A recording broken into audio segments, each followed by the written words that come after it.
budde ku maaso abadde munnamawulire abadde mukuutivu abadde yenyigira nnyo mu nsonga z'ebyobufuzi abadde political analyzer gwe mukwano gwange ali eyo ampuliriza kaakati atuvudde ku maaso muganda wange naye bw'atuviiridde ku maaso nga badde aweza emyaka egy'obukulu emyaka 60 gwe mukwano gwange anajjukirwa nnyo olw'okuba nga badde akola ensonga za politics ng'analyzinga ku tv stations ku radio gwe mukwano gwange ampuliriza yafudde olunaku olwokubiri essaawa zabadde 5:40 ez'ekiro we twategedde amawulire gano nti nno Joseph Tamale Mirundi assizza ogw'enkomerero abadde mu ddwaliro omwezi guno abadde mu ddwaliro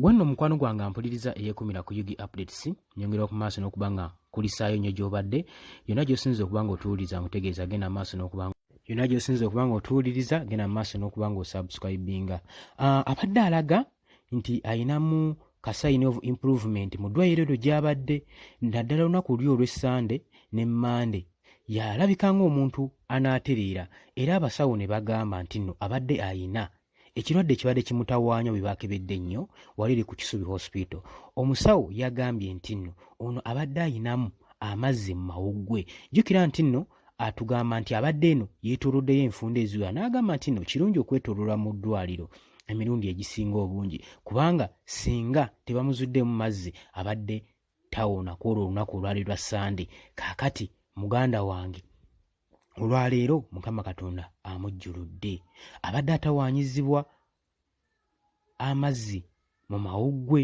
abasawo we batugamba babadde nga baganuunamu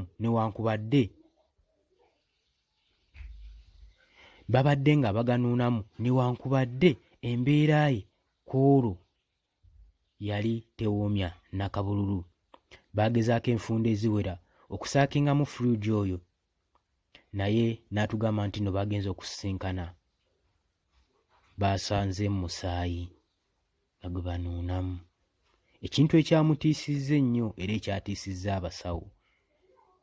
abasawo baakebera amawuggwe ge era ne bagakebera nga bali mulimu amazzi ne bagezaako okuba nga banuunamu amazzi ago bye bigambo bya Tamale Mirundi ebyasembyeyo atugamba baasangamu amazzi era byankanga nnyo naye mu kunuunamu amazzi gano oba fluid bagenze okwesisinkana nga banuunamu musaayi bino ebigambo yabyogeredde ku ssimu era mutabani we bw'atugamba nti byeyasembayo okwogera naye ku ssimu ono nno abadde political analytics ali strong atasobola kuyeegezebwa wadde n'okumuyuuzaako gye buvuddeko abadde yaakajja alondebwe okubeera Patriotic League of Uganda Civic Group ekulembirwamu First Son General Muhoozi Keine Rugaba era eno gy'abadde nga ye spokesperson wa Buganda Region tuli ku Tamale Mirundi omwaka guno abadde kajja ateeberezebwe n'ekirwadde ekimwetooloolirako kye tuyita blood pressure ebadde emutawaanya ebadde etawaanya ne kidini n'ensigo ze zizimu ku ndwadde ezibadde zimuli obubi gwe mukwano gwange ampuliriza abadde tava mu ddwaliro okuba nga afuna check-up buli ssaawa oluvannyuma lwa mwezi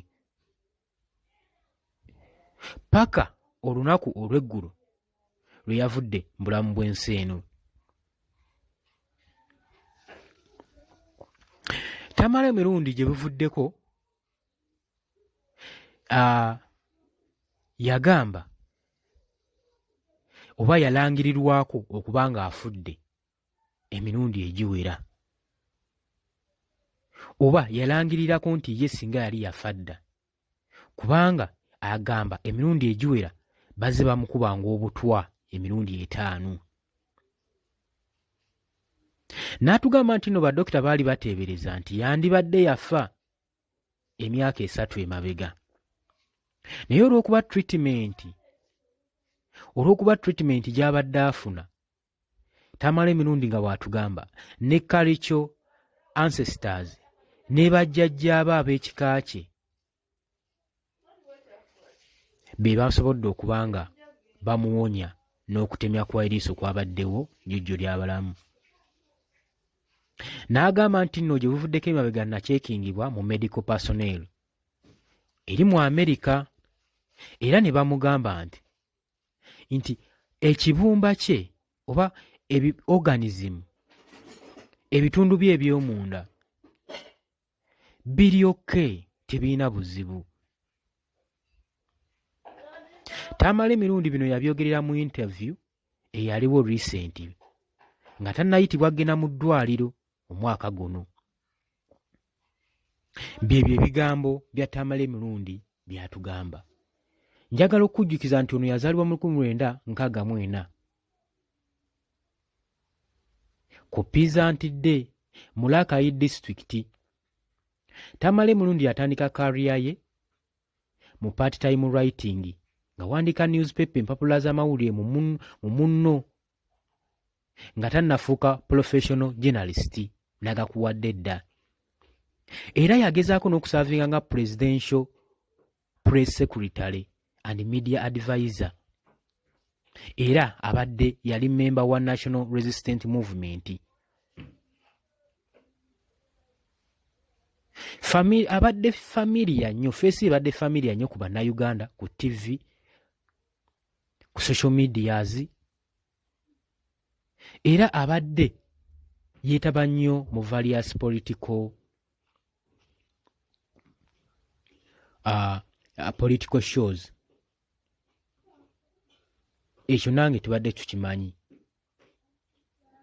ng'okugeza nga mu Shape Talk, Quest TV Uganda, 1on1 NBS television ne mu mbuga ku STV.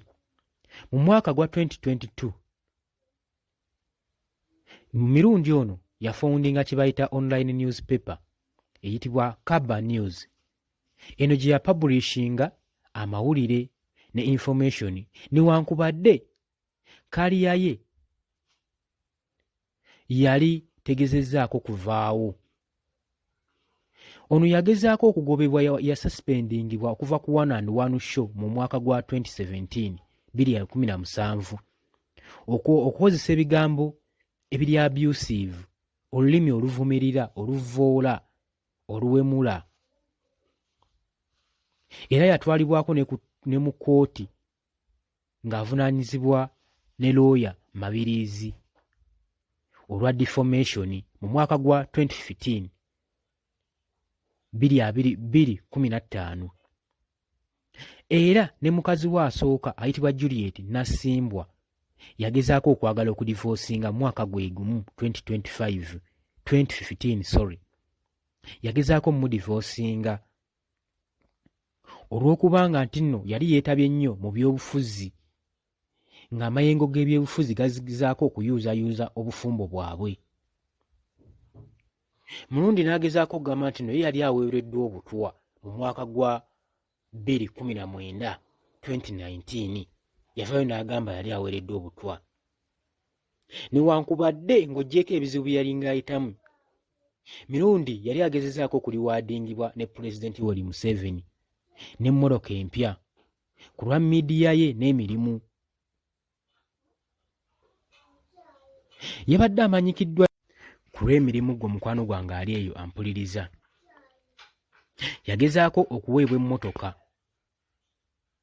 Yabadde amanyikiddwa nnyo nga shape analysis, atatya commentinga kintu na kimu kukyogerako n'okuteebereza. Yateeberezaako ne downfall okugwa kwa Eric Sakwe. Era n'agezaako okuteebereza nti nno ye asuubira nti nno People Power and Our Power Party eyakulibwa Bobi Wine ejja kubanga egeyiningibwa entuula nnyingi nnyo mu byobufuzi mu mwaka gwa 2021. Bwe bityo ebimu ku byafaayo bya muganda waffe kati gwe tuyita omugenzi Joseph Tamale mirundi naye nga twongera okusaasira ab'enganda bako n'ab'emikwano. Kitalo nnyo ddala. Wabula nkutegeeza gwena eyeekumira ku Yugi Updates TV. Twerabira ku subscribinga, sharinga, likinga, commentinga. Teekako obubaka obusaasira ab'ennyumba y'omugenzi. Abadde musajja w'amaanyi nnyo, si mu NRM, si mu party group gy'abaddemu, wabula mu ggwanga lyonna. Abadde tasinzira nti olwa NRM oba wa National Unity Platform oba wa FDC, buli kimu abadde akyogerako mwenkanonkano. So tufiiriddwa nnyo omusajja Mpagi Luwago mu Uganda. Abadde nga ba political analysts, political advisors. Kitalo nnyo ddala. Tuva ku Yugi Updates TV tugenda kuba nga tukwongerayo byonna ebigenda kubanga bigenda mu maaso. Amaziika tujja kuba tugakutegeeza buli kimu. Weebale kwekumira ku Yugi Updates TV.